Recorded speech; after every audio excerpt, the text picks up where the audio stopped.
ನನ್ನ ಪ್ರೀತಿಯ ವಿದ್ಯಾರ್ಥಿಗಳೇ, ನಿಮ್ಮ ನೀಟ್ 2024 ಎಕ್ಸಾಮ್ ನ ಅಡ್ಮಿಟ್ ಕಾರ್ಡ್ ಅಂದ್ರೆ hall ticket is finally out. So how to download the admit card or hall ticket? So it's very easy and simple. So all you have to do is go to the website exams.nta.nic.in. So ನೀವು ಈ ತರ click ಮಾಡುವಾಗ you are able to see the website. So click over here.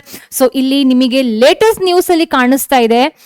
Click here for admit card, click here for city intimation, click here for login. So you have to click here for admit card. So ಈ ತರ click ಮಾಡುವಾಗ ನಿಮಗೆ application number ಅನ್ನ ಹಾಕ್ಲಿಕ್ಕೆ ಹೇಳ್ತಾ ಇದ್ದಾರೆ. So ನಿಮ್ಮ neat ನ ಅಪ್ಲಿಕೇಶನ್ ನಂಬರ್ ಅನ್ನ ಹಾಕಬೇಕು, ಎಕ್ಸಾಮ್ ನ ಅಪ್ಲಿಕೇಶನ್ ನಂಬರ್ ನಿಮ್ದೇನು ಇದೆ ಅದನ್ನ ಹಾಕಬೇಕು, ನಿಮ್ಮ ಡೇಟ್ ಆಫ್ ಬರ್ತ್ ಅನ್ನ ಹಾಕಬೇಕು, that is day, month, year wise, and that's how you are able to download your admit card.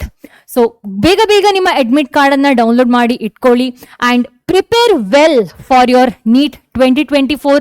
ಹಾಗೆ ನಾವು ಸಹ ಮಾಕ್ ಟೆಸ್ಟ್ ಮುಖಾಂತರ ನಿಮ್ಮ ಪ್ರಿಪರೇಷನ್ ಅನ್ನ ಇನ್ನೂ ಚೆನ್ನಾಗಿ ಮಾಡ್ಲಿಕ್ಕೋಸ್ಕರ we are providing you mock test.